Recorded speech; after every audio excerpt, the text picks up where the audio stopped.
So when you begin in business, everything flows from your purpose.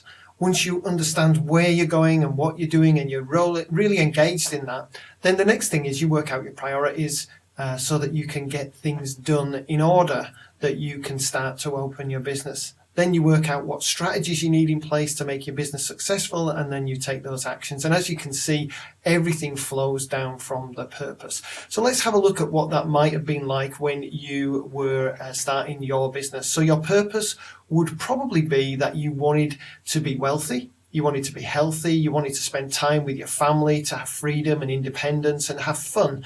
The whole point of being in a business and owning a business is that you are the boss, that you decide what happens, you live the life you want to live, you don't have to take instruction from anybody else, and then you get to reap the rewards from investing your time and your money into that business, so that you get this life, this purpose that you're looking for, which is having money, having time with the people that you love, having the independence to do what you want when you want, and have a bit of fun.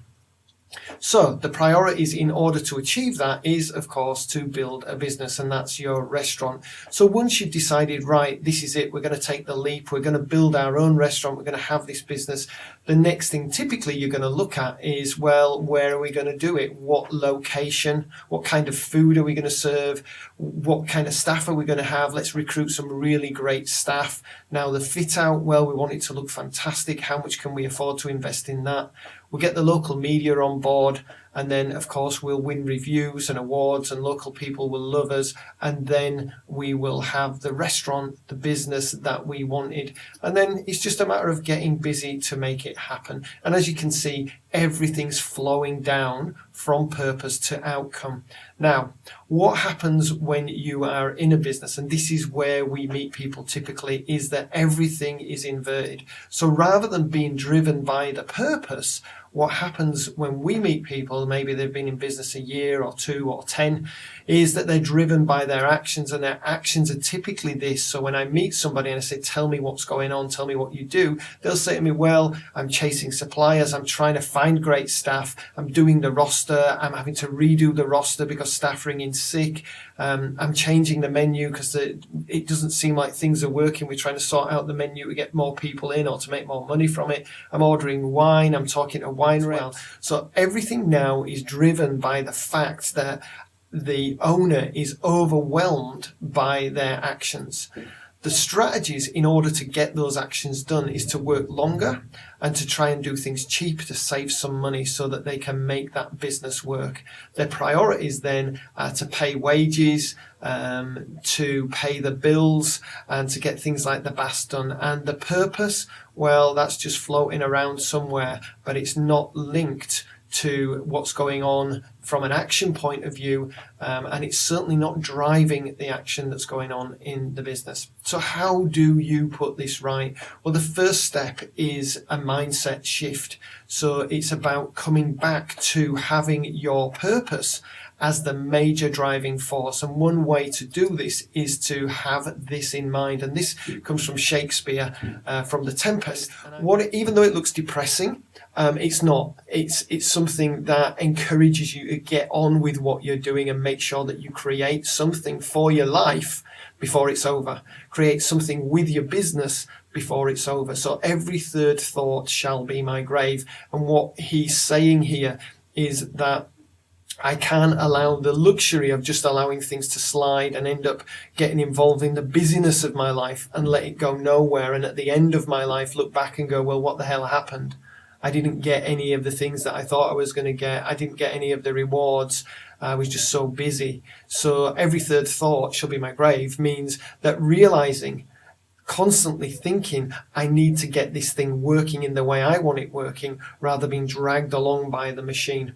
And so a really great mindset shift of taking control, of getting that purpose back as the most important thing, and then driving everything within the business because of that. So remember, the purpose that you went into business for was to become wealthy, to be healthy, to be with the ones that you love, to have freedom, and to have fun. And so the priorities when working with us, this is what I look at, is that we build a profitable business for you. We work with you so it becomes profitable. And this other self-sustaining comment here is a business that constantly has new business coming in, constantly has repeat business coming in, and that you don't have to consider that stuff. So once you get your birthday club and so on working, that just runs and it sustains the business without you having to worry about it. So it's self-sustaining from that point of view. It's almost like you can set your watch by how many people are going to be coming in next month, how much money they're going to spend. The strategies, therefore, are to increase customer numbers, increase repeat business numbers, increase your revenue, and then remove yourself from the doing work. So increasing the customer numbers is about creating that database, building that database, doing joint ventures, doing competitions, doing what you can to get people onto the database. Increasing repeat business numbers is about having that self-sustaining system in place so it works for you.